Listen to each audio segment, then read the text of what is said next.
অবশ্যই। নেতা সামনে আছে বলে বলছেন? না, নেতা সামনে আছে বলে না, পার্টিটা আমরা খুব মানে ভিতর থেকেই করি, অন্তর থেকে করি। আর যেভাবে আমরা অত্যাচারিত টিএমসির অপশাসনের কাছে, আমাদের প্রার্থী জিতবেই এবং জেতাতে হবেই। কি বলছেন আপনি?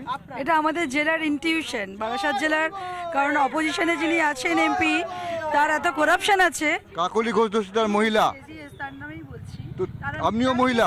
তার এগেনস্টে এত অ্যালিগেশন আছে, এত করাপশন আছে, তো সো দ্যাট কি বিজেপি আসবেই। আময়ক, আমরা এখন যার সঙ্গে দাঁড়িয়ে আছি তিনি বারাসতের প্রার্থী স্বপন মজুমদার। সারাদিন ভোটের লড়াইয়ে প্রচারে মাঠে ময়দানে লড়ছেন। আমরা তাকে এই গভীর রাতে ধরে ফেলেছি, তিনি প্রচারে আছেন, তার সঙ্গে আমরা কথা বলবো। স্বপনদা, আজ সারাদিন প্রচার করছেন, আজ কোথায় কোথায় গিয়েছিলেন? বিশেষ করে আমরা রাজারহাট নিউটাউনে আমাদের 5টি মণ্ডল আছে, 5টি মণ্ডলের যে কার্যকর্তারা আছে, বিশিষ্ট জনেরা আছে, সকলের সঙ্গে সম্মিলিত হওয়া এবং কিভাবে আমাদের ভোট আগামী দিনে লড়ব তার সেই বিষয়ে আলোচনা, এবং তার ফাঁকে ফাঁকে বিভিন্ন ছোট ছোট বাজারগুলো পায়ে হেঁটে আমরা সাধারণ ভোটার যা বাজারে যারা বিশিষ্ট ব্যক্তিরা আছে তাদের সঙ্গে দেখা করা, আলাপ পরিচিত করা। ব্যাস। স্বপনদা সারাদিন ঘুরছেন পথে, এখন যেখানে আছে সেখানে রাত হয়েছে, তবু লোকজন আছে, তার সঙ্গে প্রচারে অনেক লোক। তো আমরা যে কথাটা বলছিলাম তার সঙ্গে বিভিন্নভাবে আমরা জেনে নেব তার এরপরে তিনি কি করবেন, এবং আরও কিছু প্রশ্ন যেগুলো স্বপনদা আমরা হাঁটতে হাঁটতে কথা বলতে পারি তো? চলি। স্বপনদা, এই যে প্রচারে এখন তো রাত হয়েছে, এরপরে কোথায় কোথায় যাবেন? এরপরে রাজারহাটে আমাদের দুটো প্রোগ্রাম আছে, তারপরে সংখ্যালঘু ভাইদের একটা প্রোগ্রাম আছে। সেখানে আজকে চাঁদের আগের রাতে তারা সকলে ঈদ শেষ হয়ে যাওয়ার পরে এক জায়গায় সম্মিলিত হয়ে তারা একটু আনন্দ উৎসব করবে। সেখানে আমাকেও ইনভাইট করেছে, আমিও যাব, সকলের সঙ্গে একটু সময় কাটাবো। বাস এটাই কর্মসূচি। স্বপনদা, এই যে বারাসতের লড়াইটা, এটাকে একটা কঠিন লড়াই, 3বারের সাংসদ, তার সঙ্গে লড়াই করছেন, মনোবলটা কি বলছে? না, আমার কাছে একদম সহজ লড়াই এটা, যেহেতু 3বারের জন্য সহজ। তৃণমূল মানেই চোর আর দুর্নীতিবাজ, আর একবার হলে দুর্নীতির বহর কম হতো, চুরির বহর কম হতো। 3বারে বেশি চুরি, আর 3বারে চুরির বহর এতটা হয়েছে মানুষের সামনে যেতে পারছে না। এর জন্য এখন ভিডিও ভিজিবল করে মানুষকে ক্যাম্পেনিং করতে হচ্ছে আমার এগেনস্টে যিনি দাঁড়িয়েছেন। তার কারণ হচ্ছে এত প্রতিশ্রুতি, এত শিলান্যাস করেছেন, কাজ কিছু করেন না আমি বলছি তৃণমূল না হয় হলো, কিন্তু আরও তো ক্যান্ডিডেট আছে, এটাকে আপনি ত্রিমুখী বলবেন না চতুর্মুখী লড়াই বলবেন বারাসতে? এখানে কোনো লড়াই হবে না। বিজেপি অনেস্ট ওয়ান, বিজেপি একাই বেরোবে, লড়াইয়ের ময়দানে কেউ থাকবে না। আইএফএস? না না না, সেটা সামান্য কিছু ভোট কাটবে তারা, কিন্তু জিতবে বিজেপি 2 লক্ষর বেশি margin. Forward block? Forward block নেই এখন আর, অনেকে চীনের দালাল বলছে তাদের। ফরওয়ার্ড ব্লক নেই, কিন্তু আপনার নিজের দল তারাও তো পিছন থেকে কেউ কেউ উল্টোপাল্টা বলছে। সেসব দেখুন, 2-1জন লোক সুবিধাবাদী লোক থাকে, তৃণমূলের পাপের টাকা আছে, ওই পাপের টাকায় মানে আলমারি ভর্তি টাকা, খাটের তলা ভর্তি টাকা, আর সেই টাকার গরমে 18 বয়সী গার্লফ্রেন্ড নিয়ে ঘুরে বেড়ানোর সাজাও পাচ্ছে অনেকে। আর সেই টাকা এখন কিছু লোককে পারচেজ করে ভুলভাল বক্তব্য করিয়েছে, কোনো লাভ নাই। আমি একজন রানিং বিধায়ক, আমার নামে যে অ্যালিগেশন দেওয়া আছে সম্পূর্ণ ভিত্তিহীন।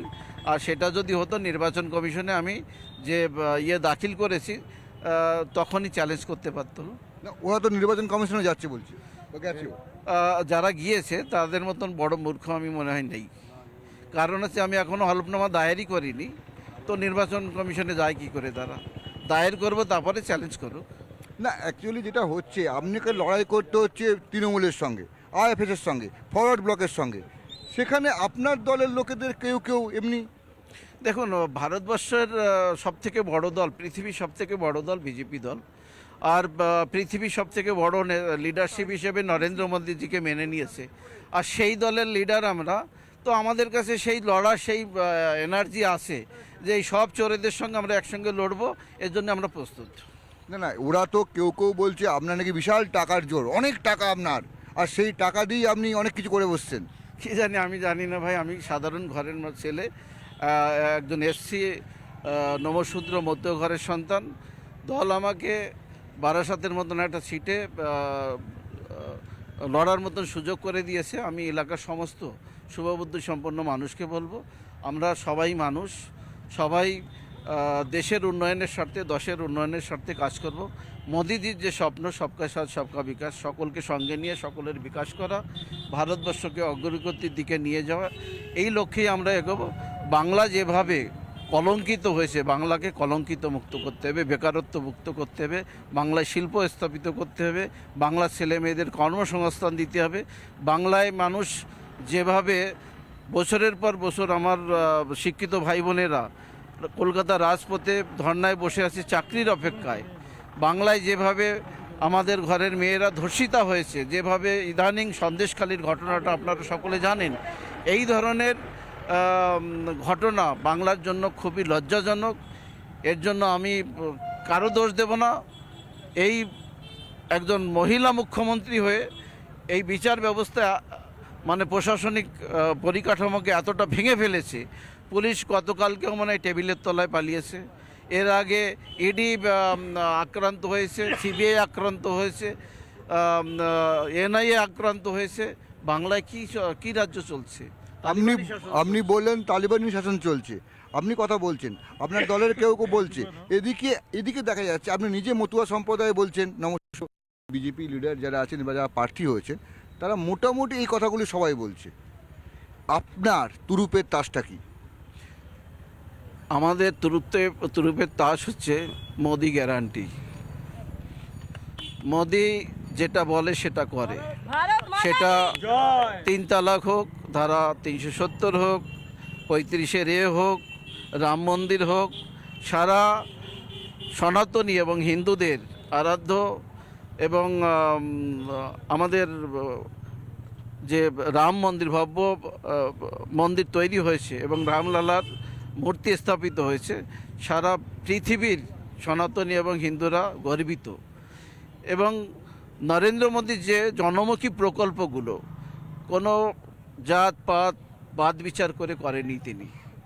এর জন্য ভারতবর্ষ সারা পৃথিবীর দরবারে যেভাবে একটা আত্মসম্মান পেয়েছে, তাদের যে একটা পরিধি বেড়েছে, উন্নয়নের দিকে গিয়েছে, উন্নয়নের দিকে 5ম স্থানে এই ভারতবর্ষের স্থান, খুব শীঘ্রই 4র্থ এবং 3য় স্থানে পৌঁছাবে। কথা বলবো, আপনার হাতে কি ওটা? আমার হাতে এটা পদ্মফুল। পদ্মফুল আমাদের ভারতীয় জনতা পার্টির সিম্বল, চিহ্ন পদ্মফুল। জিতবেন উনি? অবশ্যই। এটা বলে বলছেন না, নেতা সামনে আছে বলে না, পার্টিটা আমরা খুব মানে ভিতর থেকেই করি, অন্তর থেকে করি। আর যেভাবে আমরা অত্যাচারিত টিএমসির অপশাসনের কাছে, আমাদের প্রার্থী জিতবেই এবং জেতাতে হবে। কি বলছেন আপনি? এটা আমাদের জেলার ইনটিউশন, বারাসাত জেলার, কারণ অপোজিশনে যিনি আছেন এমপি, তার এত করাপশন আছে। কাকলি ঘোষ দস্তিদার মহিলা, তার নামেই বলছি। তো আপনিও মহিলা। তার এগেনস্টে এত অ্যালিগেশন আছে, এত করাপশন আছে, তো সো দ্যাট কি বিজেপি আসবেই আসবে, আমরা লিড দেবো। করাপশনের এগেনস্টে লিড দেবে এবার বিজেপি। ভারত মাতা কি জয় শ্রীরাম। আমরা চোরেদের বিরুদ্ধে লড়ছি। চাকরি চুরি, বেকার যুবকদের রাস্তায় বসিয়ে রাখার জন্য যে প্রতিবাদ, সেই প্রতিবাদের জন্য লড়ছি।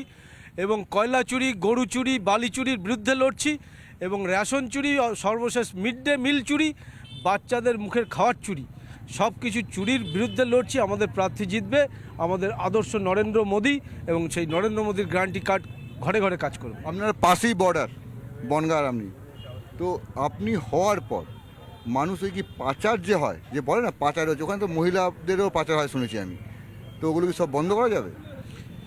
দেখুন, খুব একটা এমন একটা প্রশ্ন করলেন, দুর্ভাগ্যজনক আমাকে উত্তরটাও দিতে হবে। দ্বিজাতির ভিত্তিতে যখন দেশ ভাগ হয়েছিল, তখন কেউ এই বাংলাদেশে সংখ্যালঘুদের কথা ভাবেনি। তারা বাংলাদেশে অত্যাচারিত হয়ে, পাকিস্তানে, আফগানিস্তানে অত্যাচারিত হয়ে, রাতের অন্ধকারে বর্ডার পার করে ইন্ডিয়া এসে তাদের মান সম্মান বাঁচানোর জন্য শরণাপন্ন হয়। তো এই জিনিসটা কম বেশি দীর্ঘ এই ভারতবর্ষ স্বাধীন হওয়ার পর থেকে, বাংলাদেশ আলাদা হয়ে যাওয়ার পর থেকে চলে আসছে। এই নাগরিকত্ব প্রদান করার পরে আমি মনে করি যারা ওখান থেকে আসবে তারা এই রাতের অন্ধকারে হয়তো পালিয়ে আর আসতে হবে না তাদের, তারা সরাসরি এসে এখানে নাগরিকত্বর আবেদন করবেন আর এই সমস্যার সমাধান হয়ে যাবে। প্রচণ্ড আশাবাদী এবং মানে যে বলে কনফিডেন্স প্রচণ্ড বেশি। উনি বলছেন জিতবেন, ওনার সঙ্গে যারা আছেন তারাও বলছেন জিতবেন, এবং সেটা বলছেন নয়, ওরা বিশ্বাস করেন তারা জিতবেন। তো এই বিশ্বাসটা তারা বলছেন এবং আমরা তার প্রচারে আরও জায়গায় যাব।